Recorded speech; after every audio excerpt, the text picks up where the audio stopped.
अब देखो क्या है ए चंद्रमा के बनुगरे मन तीन चार चीज ना के बिना घर चिल्ला बड़ा लगाओ हैं चल हाथ हटा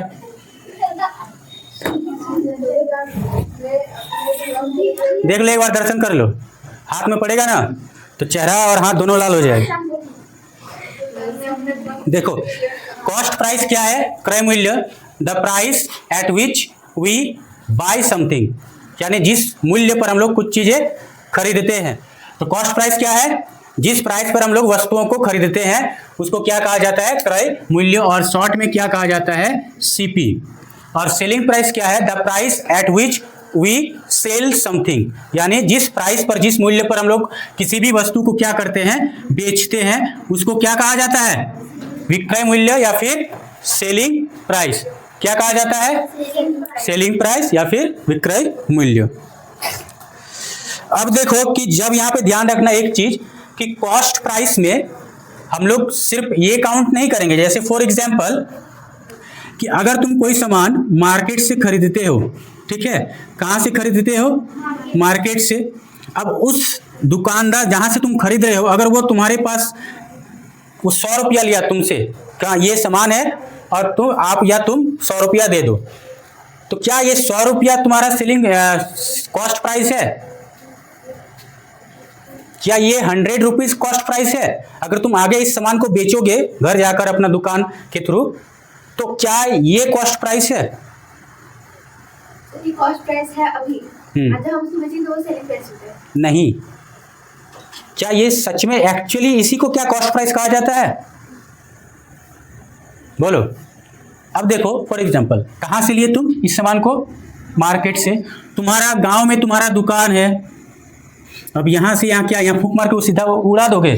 है, यहाँ पे क्या होगा? तुम इसको ले जाओगे, कैसे? ट्रांसपोर्ट करोगे। तो ट्रांसपोर्ट चाहे तुम अपने बाइक से ले आओ या किसी और के वैन से, पेट्रोल तो लगेगा, खर्चा तो होगा। वैन से ले आओगे क्या होगा? उसका भी भाड़ा है। और खुद के बाइक से ले आओगे तो भी तो वो तो ऐसे तो चलता नहीं है पेट्रोल। तो यानी ओवरऑल जो एक्स्ट्रा खर्चा भी होता है वो सारा क्या होता है? इसमें काउंट हो जाता है। यानी यहाँ से अगर 100 रुपया में खरीदे हो तो ट्रांसपोर्टिंग का और जो भी छोटा मोटा जो कि ये तुम्हारा चार्जेस है वो सारा मिल के क्या होता है कि मान के चलो 10 रुपया हम टोटल मिला के देखें कि एक वस्तु पर और अधिक पड़ रहा है। 100 रुपया में खरीदने के बाद ट्रांसपोर्टिंग है, फिर उसको मेंटेनेंस है, इलेक्ट्रिसिटी बिल है, अगर कोई ऐसा सामान है जिसको फ्रेश रखना हो तो रेफ्रिजरेटर का बिल है।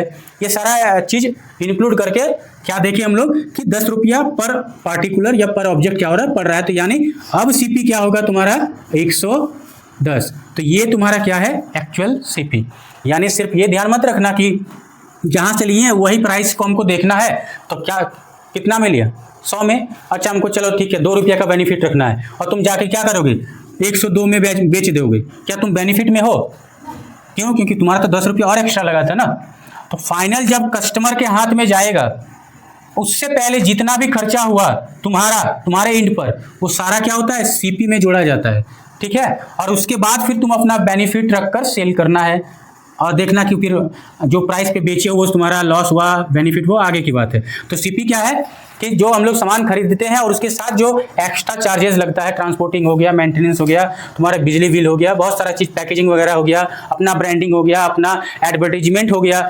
जैसे मान के चलो कुछ प्रोडक्ट है तो तुम लोगों को जनाओगे ना, लोगों को तो पता चले कि कोई भी ऐसा प्रोडक्ट है जो तुम्हारे पास है, उसके लिए तुम पेपर पे अपना पैम्पलेट बांटोगे या फिर सोशल मीडिया के थ्रू एडवर्टाइजमेंट, जो भी एक्स्ट्रा चार्ज, वो सारा क्या होता है? तुम्हारा सीपी में काउंट होके एक सीपी, ओरिजिनल सीपी बनता है।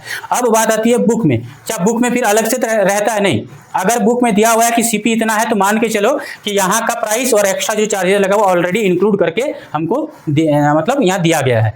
और किसी किसी जगह क्या होता है, कंडीशन रहता है कि हम लोग दुकान से इतना खरीदें और फिर ये एक्स्ट्रा चार्ज लगा है, अब वो इसको बेचा है तो बताइए कितना है सेल, ये प्रॉफिट है या फिर लॉस। तो उसमें अगर कंडीशन दिया हुआ है तो फिर इसको प्लस करके हम लोग सीपी निकालेंगे। अगर नहीं है तो समझ लेना जो सीपी दिया हुआ है उसी में सारा चीज इंक्लूडेड है। ठीक है, सामान का प्राइस और जो भी एक्स्ट्रा खर्चा वगैरह हुआ है उसका। ठीक, तो अब बताओ कि अगर किसी ऑब्जेक्ट का, वस्तु का सीपी कितना है? 110 रुपया। ठीक, अब इस वस्तु को अगर तुम सेल कर देते हो 120 रुपया में, तो अब बताओ तुम्हारा लॉस हुआ या प्रॉफिट, हानि या लाभ? हानि या लाभ? लाभ। लाभ यानी प्रॉफिट। कैसे पता चला कि सेलिंग प्राइस क्या है 120, यानी सेलिंग प्राइस अगर तुम्हारा कॉस्ट प्राइस से बड़ा हो तो हम लोग क्या पाते हैं? प्रॉफिट हम लोग को मिलता है, लाभ मिलता है। क्या मिलता है? लाभ। और इसीलिए प्रॉफिट का फॉर्मूला क्या हो जाता है? SP minus CP. ठीक है, एसपी माइनस सीपी यानी विक्रय मूल्य माइनस क्रय मूल्य। ठीक है, तो लाभ का फॉर्मूला क्या हो जाएगा? विक्रय मूल्य माइनस क्रय मूल्य। और वहीं पे अगर सेलिंग प्राइस तुम्हारा, मान के चलो किसी कारणवश तुम्हारा सेलिंग प्राइस क्या हो गया? 102 रुपया। ठीक, अब बताओ लॉस हो गया प्रॉफिट? लॉस या प्रॉफिट? सीपी 102, सॉरी सीपी 110 और एसपी 102। अब इस कंडीशन में क्या होगा? लॉस। तो लॉस का मतलब क्या हुआ कि जब सीपी तुम्हारा बड़ा हो जाए एसपी से तो हम लोग को क्या मिलता है? लॉस यानी हानि।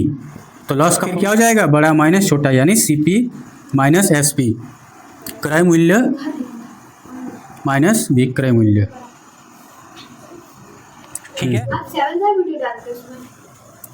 मतलब जो जनरल मैथ्स होता है ना, जैसे फॉर एग्जांपल बेसिक्स मैथ, जैसे 5 × 0 0 क्यों होता है, फिर आगे चलकर बहुत सारा एक्सप्रेशन होगा, एल्जेब्रिक एक्सप्रेशन, उसको सॉल्व कैसे किया जाता है, डिवीजन, जो बेसिक्स मतलब क्लास के हिसाब से नहीं, बेसिक्स मैथ होता है जो बहुत बार हो सकता है कि 6th क्लास का जो मैथ्स है 10th क्लास के बच्चों को भी क्लियर नहीं होता है, तो वो उसका बेसिक कमज़ोर है। तो वही बेसिक्स मैथ को हम लोग क्या करते हैं कि चैनल पर, अपने यूट्यूब चैनल पर डालते हैं, ताकि क्लास 7 का हो, क्लास 9 का हो, क्लास 12 का हो, या फिर कोई भी ऐसा हो जो अभी उसका पढ़ाई छूट गया हो लेकिन नॉलेज पर्पज़ से क्या हो, उनको बेसिक्स मैथ्स का आइडिया हो जाए।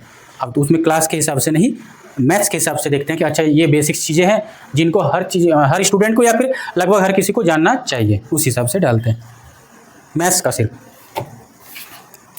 ठीक है, अब देखो एक सवाल है,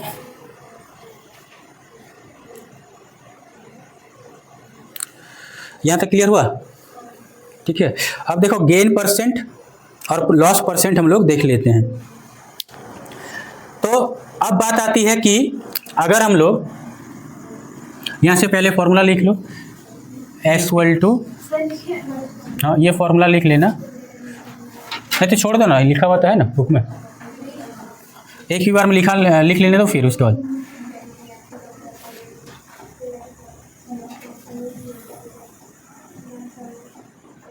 ठीक है। इसी तरीके से देखो, जब हम लोग प्रॉफिट निकाले हैं तो प्रॉफिट परसेंट भी निकाल सकते हैं, लॉस निकाले तो लॉस परसेंट भी निकालते हैं।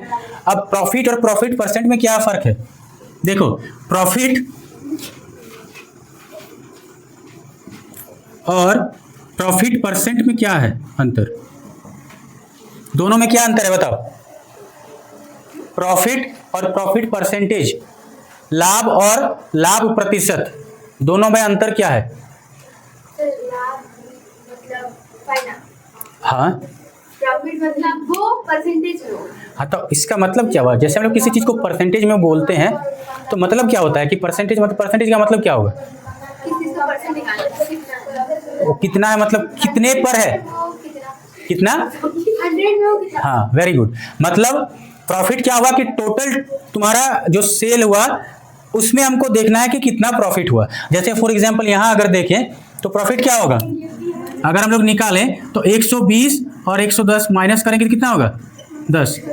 ये टोटल में तुम्हारा 10 रुपया का बेनिफिट हुआ। अब अगर हमको प्रॉफिट परसेंटेज निकालना है तो जब प्रॉफिट परसेंटेज निकालेंगे तो प्रत्येक 100 रुपया में कितना प्रॉफिट हुआ, ये प्रॉफिट क्या है टोटल में, तुम्हारा टोटल ट्रांजेक्शन 100 रुपया में, 200 रुपया में, 400 रुपया में, 500 रुपया में, टोटल जो प्रॉफिट होता है वो तुम्हारा प्रॉफिट कहलाता है। परसेंटेज जब आ जाएगा तो प्रत्येक 100 रुपया में तुम्हारा कितना फायदा हुआ उसको कहा जाता है। ठीक है, तो प्रॉफिट तो तुम्हारा मान के चलो 10 हो गया, प्रॉफिट परसेंटेज क्या हुआ, हर 100 रुपया में तुम्हारा कितना परसेंटेज ये फायदा हुआ, प्रॉफिट हुआ। तो प्रॉफिट का फॉर्मूला क्या होता है, यानी लाभ प्रतिशत। अब लाभ प्रतिशत, जब बात आती है लाभ प्रतिशत की या प्रॉफिट की, तो हम लोग प्रॉफिट लिखते हैं, नीचे लिखते हैं सीपी यानी कॉस्ट प्राइस, और मल्टीप्लाई करते हैं होल को 100 से। और इसी तरीके से लॉस प्रतिशत, ये लॉस परसेंटेज यानी हानि। हानि प्रतिशत का फॉर्मूला क्या होगा? यहाँ प्रॉफिट था तो यहाँ क्या होगा? प्रॉफिट। यहाँ लॉस है तो यहाँ पे क्या होगा? लॉस बट्टा, अब यहाँ पे सीपी था तो यहाँ पे क्या होगा? नहीं, ध्यान रखना, यहीं पे स्टूडेंट्स गलती कर देते हैं कि प्रॉफिट में अच्छा सीपी हुआ यानी लॉस में हो सकता है एसपी होगा। नहीं, दोनों केस में हम लोग सीपी पर ही निकालते हैं, ठीक है। लाभ हो या हानि हम लोग हमेशा निकालते हैं क्रय मूल्य पर ही, सीपी पर ही, ठीक है। हम लोग प्रॉफिट निकालते हैं वो किस पर निकालते हैं? सीपी पर। तो सीपी से ही तो हम लोग चेक करते हैं कि अच्छा सीपी इतना है, इतना में हमको लॉस हुआ या इतना में हमको प्रॉफिट हुआ। तो सीपी पर ही तो हम लोग चेक करते हैं ना, क्रय मूल्य पर ही चेक करते हैं कि हमको लाभ हुआ या हानि। ये क्रय मूल्य हुआ, इससे नीचे अगर हम लोग बेचे तो ये एक लिमिट है, इससे नीचे गया यानी क्या होगा? हानि होगा। इससे ऊपर गया यानी क्या होगा? प्रॉफिट होगा। तो किस पर हम लोग निकाल रहे हैं? लॉस या फिर प्रॉफिट? इसी पर। तो ये तुम्हारा डिसाइडिंग फैक्टर है कि इससे नीचे रहा प्राइस तो लॉस, इससे ऊपर रहा तो प्रॉफिट। तो यानी इसीलिए क्या होता है, चाहे प्रॉफिट परसेंटेज निकालो या लॉस परसेंटेज, दोनों को क्या करते हैं हम लोग? सीपी पर ही निकालते हैं। ये 4 फॉर्मूला है अभी, ठीक। आगे और होगा तो और बताएंगे। अब एक सवाल देख लेते हैं।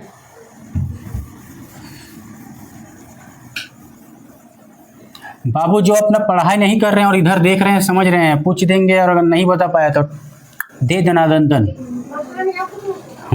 एक सवाल है तुम्हारा, ए tricycle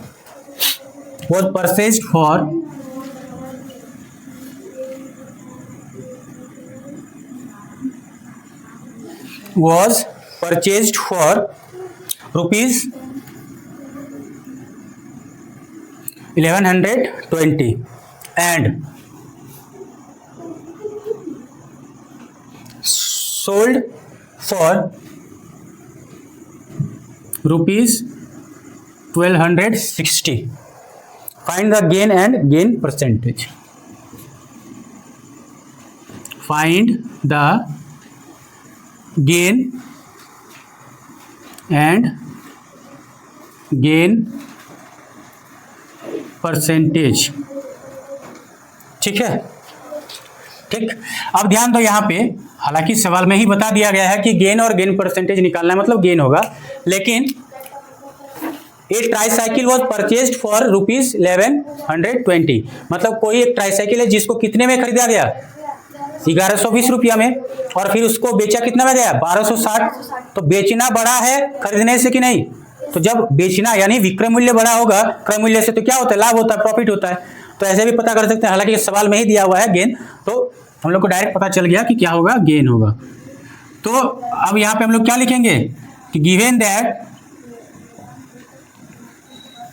CP is equal to 1120 and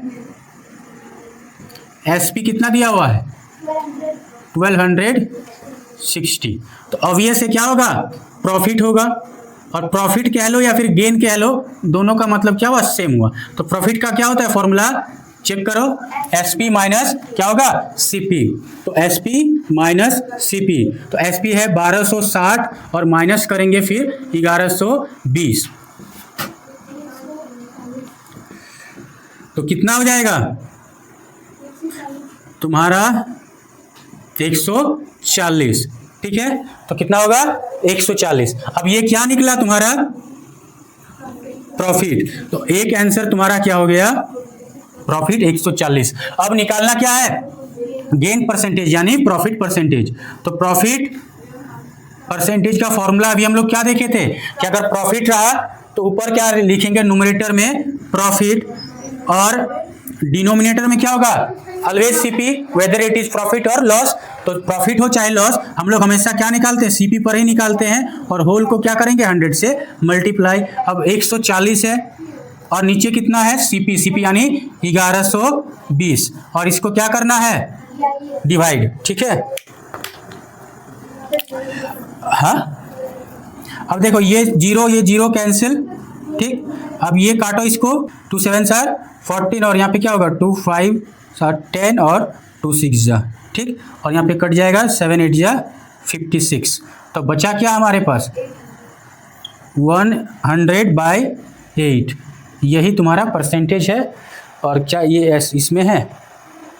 चलो ठीक है, इसको डिवाइड करो, देखो क्या होगा 8 1 इज 8, 2 आएगा यहाँ पे और यहाँ नीचे 0 आया, तो कितना होगा 8 2 16 और बचा क्या 4।